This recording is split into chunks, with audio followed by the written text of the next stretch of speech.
cord injury can affect and change bowel function. The clinical name for this condition is neurogenic bowel. Neurogenic bowel can have a significant impact on all aspects of a person's life, including health, self-esteem, and participation. When surveyed, individuals with spinal cord injury rank the loss of bowel control as one of their most life-limiting problems. Indeed, fear of incontinence is a common reason for not engaging in activities outside the home. Beyond the social limitations, bowel complications can be a serious health problem. Bowel complications are the 7th leading cause of death after spinal cord injury and the 4th most common reason for rehospitalization after injury. This segment will focus on changes in bowel function after spinal cord injury. It will guide viewers through the steps of a well-designed bowel program in order to minimize the complications associated with neurogenic bowel. The bowel is part of your digestive system, also known as your gastrointestinal or GI tract. In order to better understand the way spinal cord injury affects bowel function, it's important to discuss the way the digestive system normally works before a spinal cord injury. Everyone needs to eat, and your digestive system works to break down that food into nutrients your body can use and to eliminate what is left over as waste. When you take a bite of food, the saliva in your mouth starts the process by beginning to soften the food. As you chew, your teeth grind the food into a mush. When you swallow the mushy food, it travels down your esophagus and into your stomach. The acids in your stomach break down the mushy food into a more liquid-like mixture, and your stomach begins to slowly move that mixture into your lower digestive tract. Your lower digestive tract consists of the small intestine and the large intestine. The liquid food mixture from your stomach passes into your small intestine. The walls of the small intestine are lined with muscles that contract and relax in a wave-like action. This movement, called peristalsis, pushes the mixture along a path through the small intestine.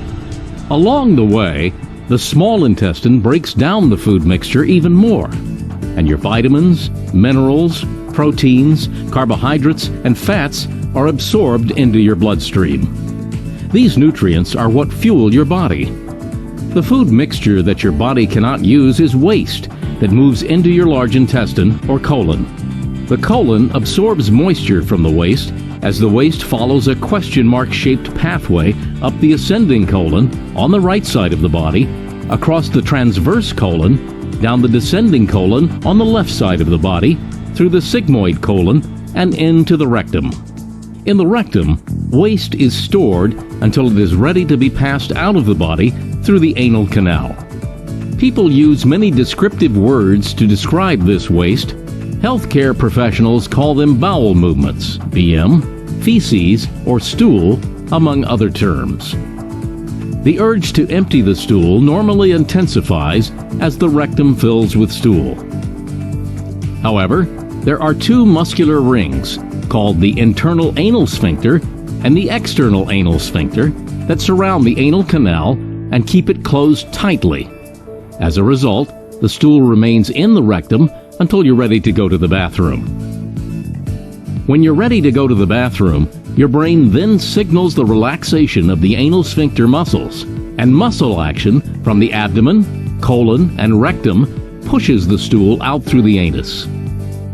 This is a bowel movement. For most people, the digestive process is controlled from the brain that controls the voluntary action of having a bowel movement. But there are also a series of reflexes throughout the GI tract that are involved in moving the digesting food and stool along their path through the GI tract. The first is the gastrocolic reflex. When food or fluid enters into the stomach, it causes a stretch of the stomach walls. This stretch travels up nerves outside the spinal cord and triggers a reflex which causes peristalsis throughout the intestines.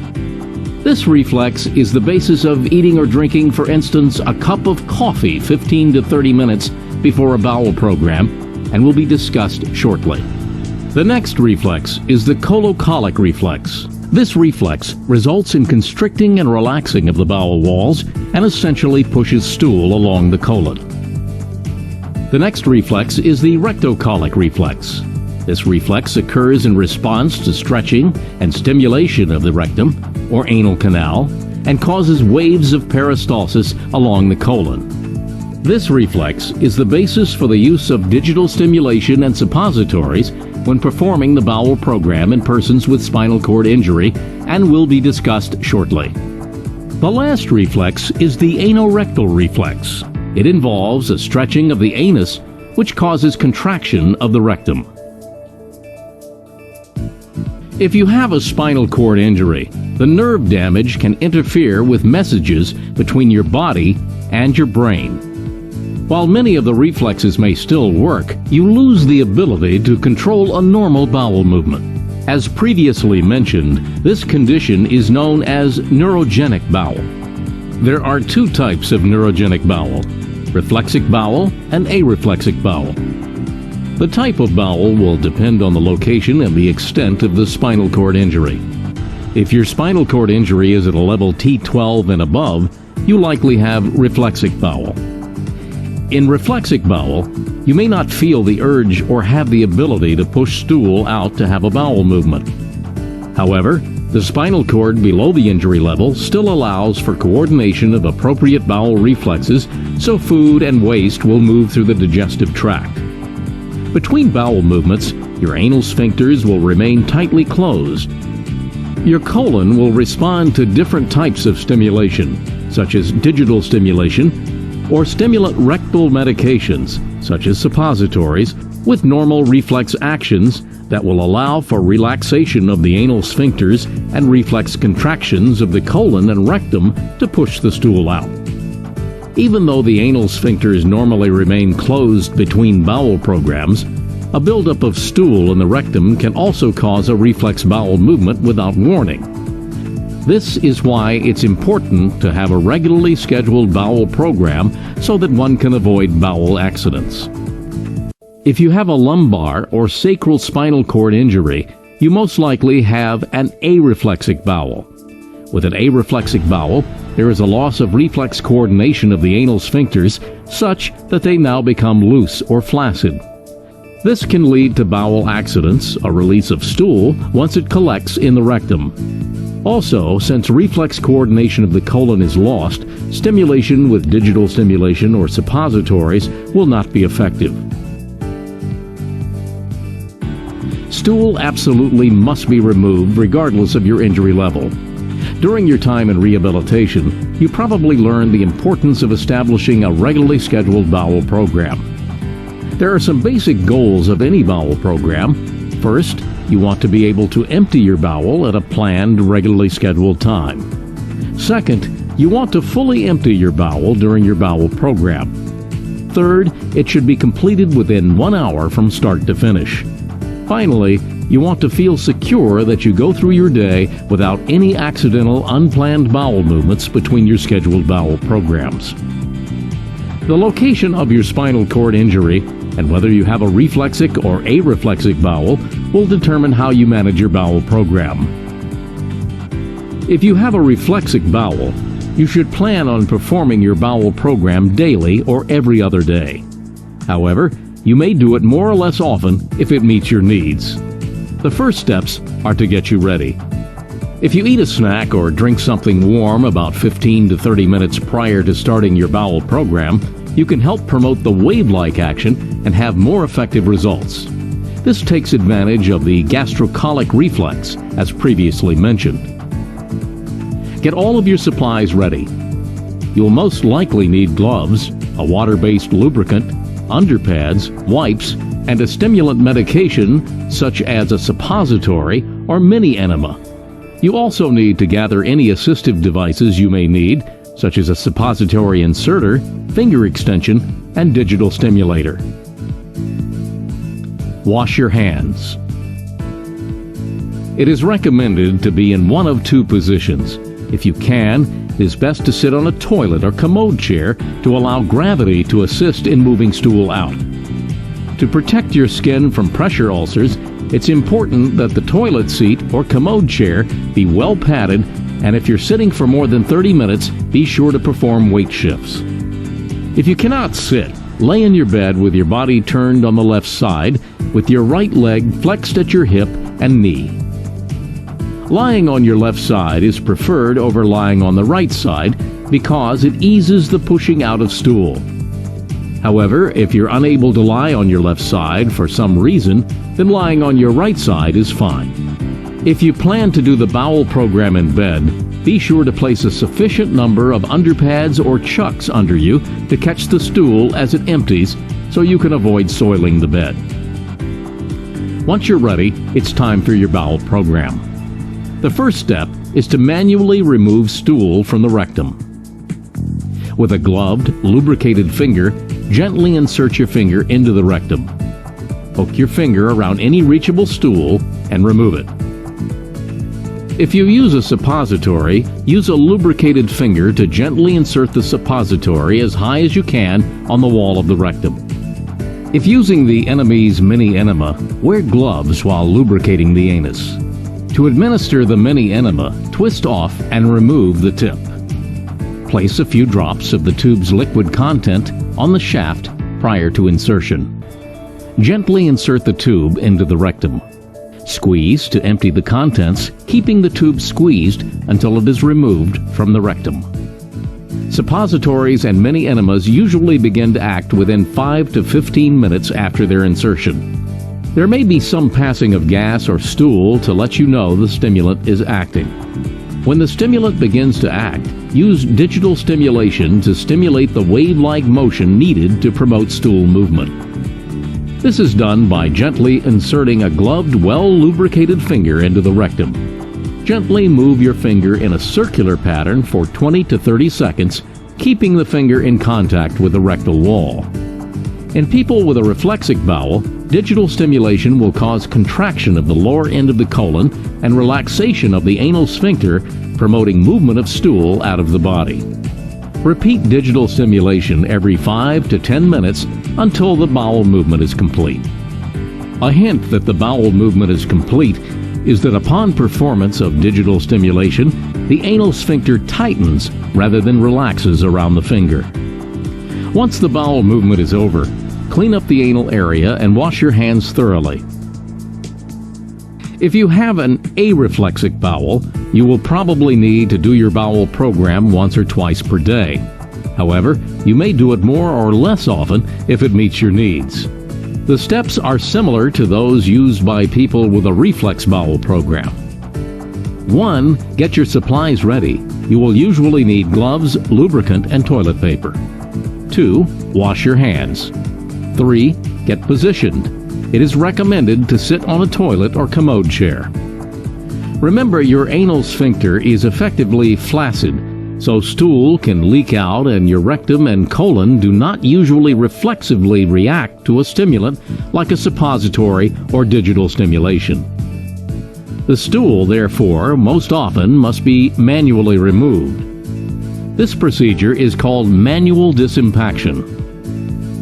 This is done by inserting a gloved, lubricated finger into the rectum. Hook your finger around any reachable stool and remove it. Repeat manual disimpaction every 5 minutes. Between attempts to manually remove the stool, you might benefit from a few techniques to help promote stool movement. 1. Try firmly rubbing your abdomen in a clockwise motion called abdominal massage. 2. Try changing position by leaning forward and side to side. This also can help protect against skin breakdown. 3. Try inhaling air deeply and forcing the air out with abdominal pressure. And, if your doctor approves, bear down as if you are forcing stool out. The bowel movement is probably over when there is no stool after about 10 minutes, which is probably 2 manual removal efforts. Next is cleanup. Wipe with toilet paper or wipes and wash your hands. Your bowel program should normally take no more than 60 minutes, and you can consider your bowel program successful if you're able to completely empty the stool with no bowel accidents between bowel programs. A bowel program is part of total bowel care and deals with several aspects of your life, including bowel program frequency and the technique of scheduled assisted bowel movements. Diet and fluids, what, how much, and when you eat and drink. Activity level, how active you are, how many different positions, sitting, standing, lying, you are in during the day and for how long. Medications, what products you take for bowel care and for other reasons. These include oral medications you take to improve bowel function, stimulant medications you take to stimulate a bowel movement, and medications you take for other reasons that may affect bowel function. Although you may have problems with controlling your bowel movements shortly after your injury, most often you can retrain your body to have a bowel movement at the time that fits best into your schedule. Everything that you eat and drink impacts your bowel management. You need at least 15 grams of fiber each day to promote the health of your entire digestive system. Vegetables, fruits, and whole grain foods are generally recommended sources of fiber. Your water intake is also important to your bowel management. Water helps promote good digestive health. Fruits and vegetables are healthy sources of water as well as fiber. You may also promote digestive health through physical activity. This includes standing. If you're active, it helps keep the stool moving through your digestive system. There are a number of different types of medications used in managing neurogenic bowel. The following list is provided for educational purposes only. It is important that you talk with your doctor first before starting or changing any medication. Medications for managing neurogenic bowel fall into 4 general categories: stool softeners, bulk formers, peristaltic stimulants, and contact irritants. Stool softeners often contain some form of docusate, such as docusate sodium, cholase, and docusate calcium, surfac. Stool softeners act by attracting and mixing with fat molecules in the stool. This decreases water reabsorption in the colon and increases the water content of the stool, making it softer. These medications are commonly taken 1 to 3 times a day and are used to prevent or treat hard constipating stools. Bulking agents act to increase the bulk of stool in the bowels by absorbing water and expanding its volume. Bulking agents include psyllium, metamucil, fiberol, Natracil, calcium polycarbophil, Fibercon, and methylcellulose, Citracel.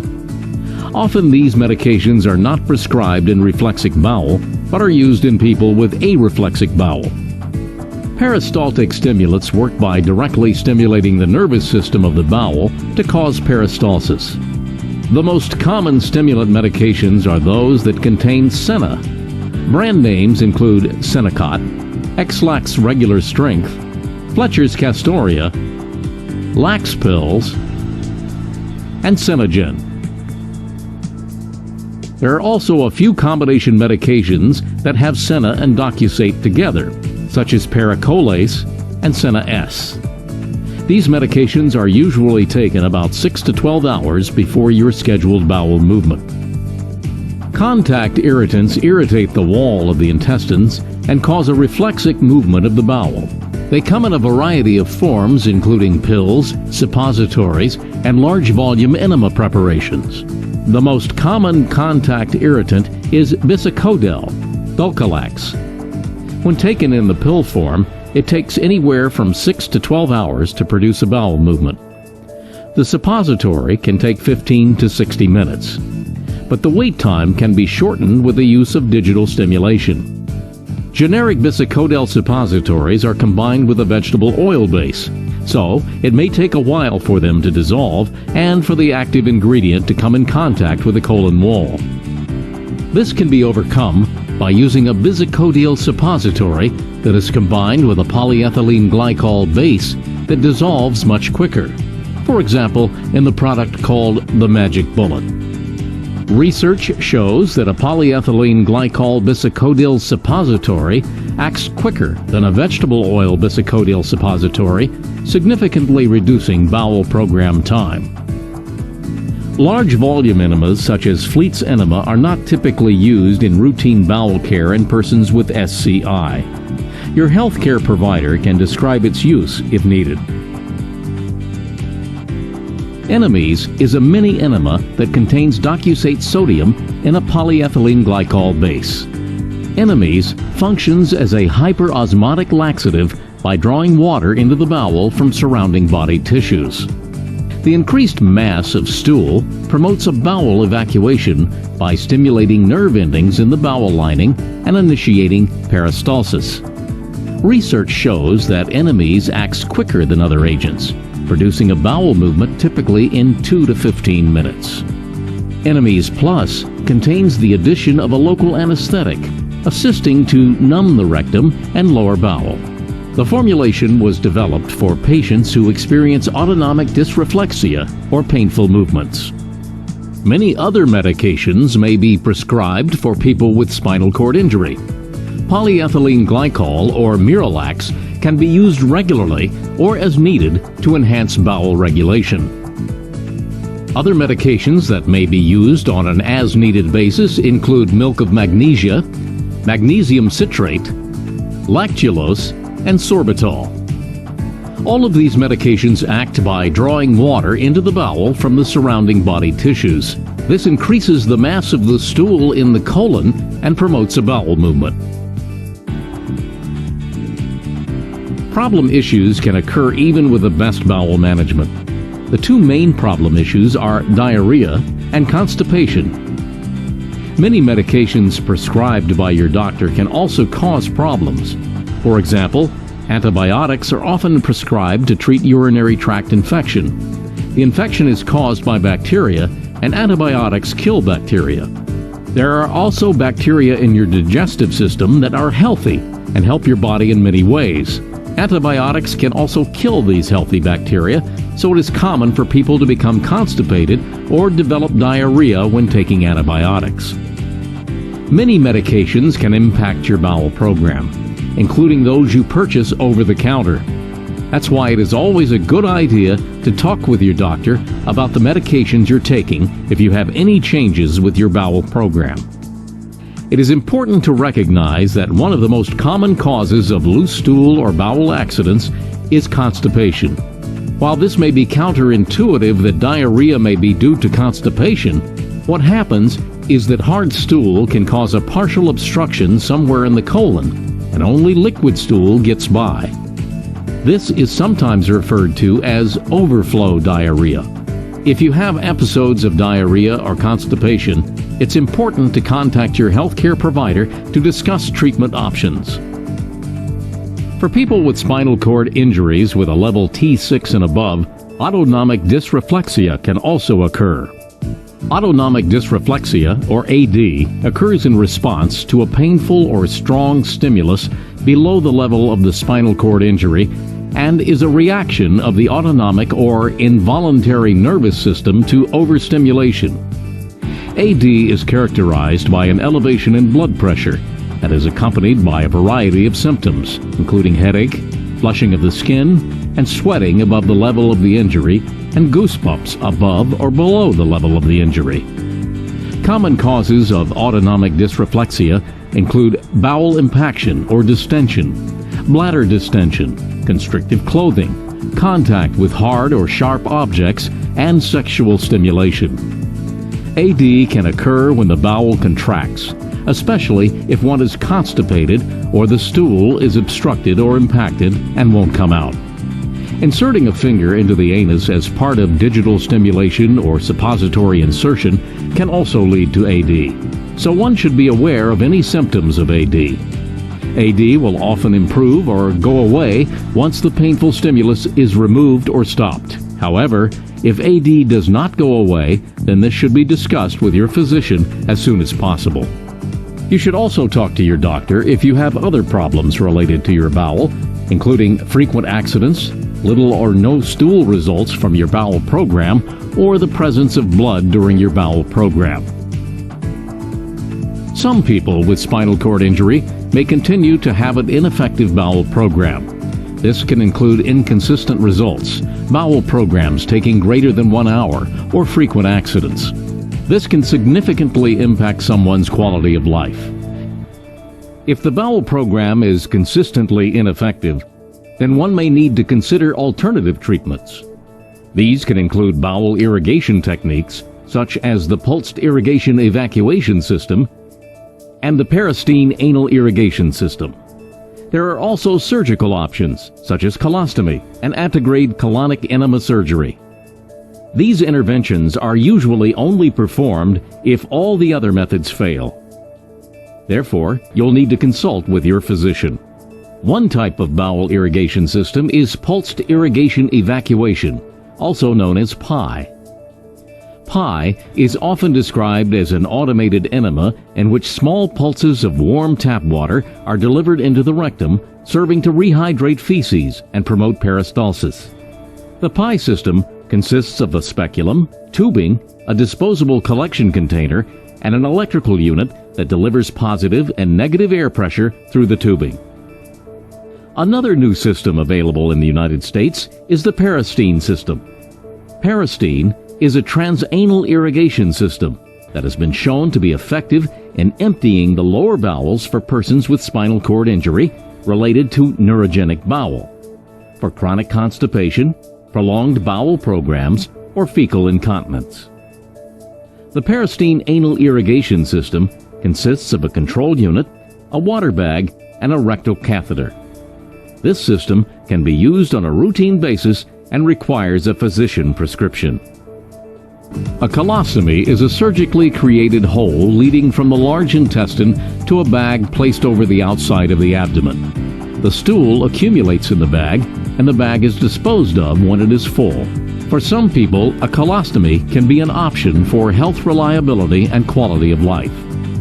Another surgical procedure that has been used most often in children is an antegrade colonic enema, or ACE procedure. This surgical procedure can allow for the emptying of the bowel by using fluid, similar to an enema, that is inserted into a small opening in the side of the abdomen rather than into the rectum.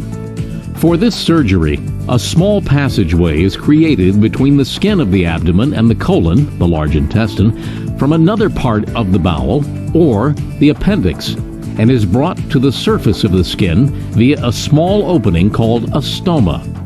This is a less invasive procedure relative to a colostomy. During the first year after injury, you will likely be figuring out what does and does not work for your bowel program. Once you get into an effective routine, you discover that bowel management is an ongoing process. Your medications, what you eat, and what you drink all play a role in maintaining reliability in your bowel program. Even as you get older, you may need to adjust your routine to better manage changes in your bowel function. However, you can find the balance needed for bowel management. Then you can feel secure in your ability to live your life without worry of accidents. Good luck and good health.